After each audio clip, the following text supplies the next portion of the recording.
Og þá kom að síðasta liða dagskrá skýrsla bæjarstjóra. Til máls tekur Ásthildur Sturludóttir. Forseti, ágætu bæjarfulltrúar. Skýrslan mín í styttra lagi að þessu sinni enda hafa formlegir vinnudagar verið hallafáir síðan við hittumst síðast. Fólk hefur notið samvista við sína nánustu páska og sumardaginn fyrsta og ég ætla að leyfa mér að segja hér við bæjarfulltrúa gleðilegt sumar og takk fyrir veturinn og samstarfið í vetur. Mér langar þó að nefna nokkur atriði hér sem ég tel að þessi mikilvægt að fara yfir. Síðastliðinn miðvikudag sat dómnefnd tillögur að nýju skipulagi hafnarsvæðisins við Torfunef að störfum. 7 tillögur bárust og verði ég að segja að þær eru hver annarri glæsilegri og verður gaman að kynna niðurstöðu dómnefndar eftir hádegið á morgun. Í framhaldinu verða tillögurnar til sýnis í húsnæði Hafnasamlags Norðurlands á Fiskitanga og ég hvet bæjarfulltrúa mæta á aðalfund Hafnasamlagsins á morgun og sjá þessa niðurstöður.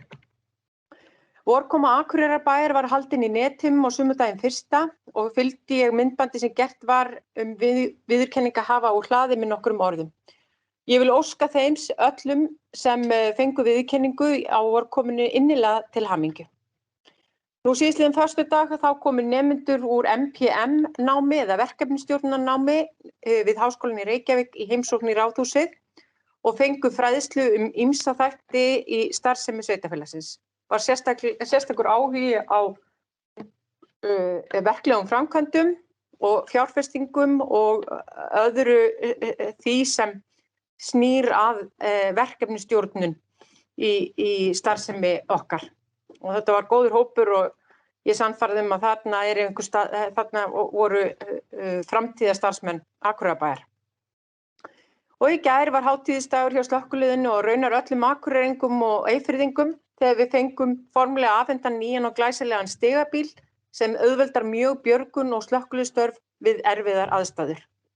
Og loks vil ég geta þess að í gær hætti ég sem formaður Arctic Mayors Forum eftir að hafa gegnt því hlutverki frá stofnun samtakanna og við tók Ida Pinneröð bæjarstjóri í Bótö í Noregi og óska ég henni velfarnar í öllum sínum störfum. En þá þessu lokið. Takk. Bæjarstjóri lokið máli sínu og dagskrá þá tæmd. Eftirtalda fundargerðir eru lagðar fram til kynningar, afgreiðslufundur byggingafulltrúa 13. apríl, bæjarráð 13. apríl, skipulagsráð 20. apríl, umhverfis- og mannvirkjaráð 8. apríl og velferðarráð 20. apríl og hægt að nálgast þessar fundargerðir á heimasíðu bæjarins. Þá þakka ég fyrir bara áhugaverðan fund og segi honum slitið 16:30.